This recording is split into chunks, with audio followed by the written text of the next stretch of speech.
3 number হচ্ছে ইসলামে আল্লাহ তাআলা যে সমস্ত বিধিবিধান আমাদেরকে দিয়েছেন, ইসলামের যে রুলিংসগুলো আছে এগুলো খুব ফ্লেক্সিবল, এগুলো অত্যন্ত লাইফ ওরিয়েন্টেড। ইসলামের বিধানগুলো সোসাইটি ওরিয়েন্টেড।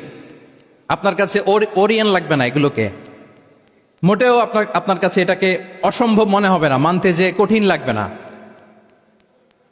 বুঝতে সহজ, মানতে সহজ, এরকম চমৎকার বিধিবিধান আল্লাহ তাআলা ইসলামের ভেতরে দিয়েছেন। তার মানে মানুষের সুবিধা অসুবিধাকে ইসলাম আমলে নেয়।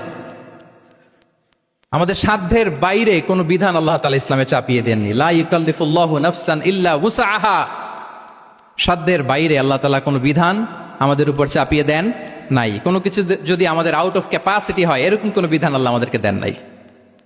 বরং ইসলামের সবগুলো বিধান আপনার কাছে খুবই যুক্তি সুলভ লাগবে, খুবই স্বভাব সুলভ লাগবে, আপনার নেচারের সাথে, আপনার চাহিদার সাথে এটা খুব যায়, খুব স্যুট করে, এমন বিধান আল্লাহ তাআলা দিয়েছেন। আল্লাহ তাআলা বলছেন, ওমা জাআলা আলাইকুম ফিদ্দীন মিন হারাজ।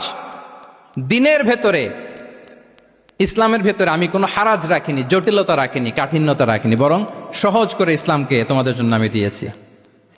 অন্যত্র আল্লাহ তাআলা বলছেন, ইউরিদুল্লাহু বিকুমুল ইউসরা ওয়ালা ইউরিদু বিকুমুল উসর।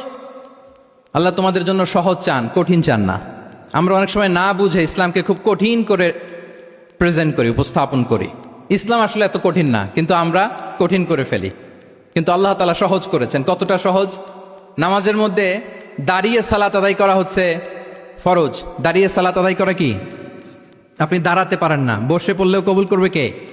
আল্লাহ কবুল করবে। বসতে পারেন না, শুয়ে পড়লেও আল্লাহ কবুল করবেন। অজু করে নামাজ পড়া ফরজ, অজুর পানি নাই, তাই এমন করে নামাজ পড়লেও আল্লাহ কবুল করবেন। তাহলে বলেন তো, ইসলাম পালন কি কঠিন না সহজ?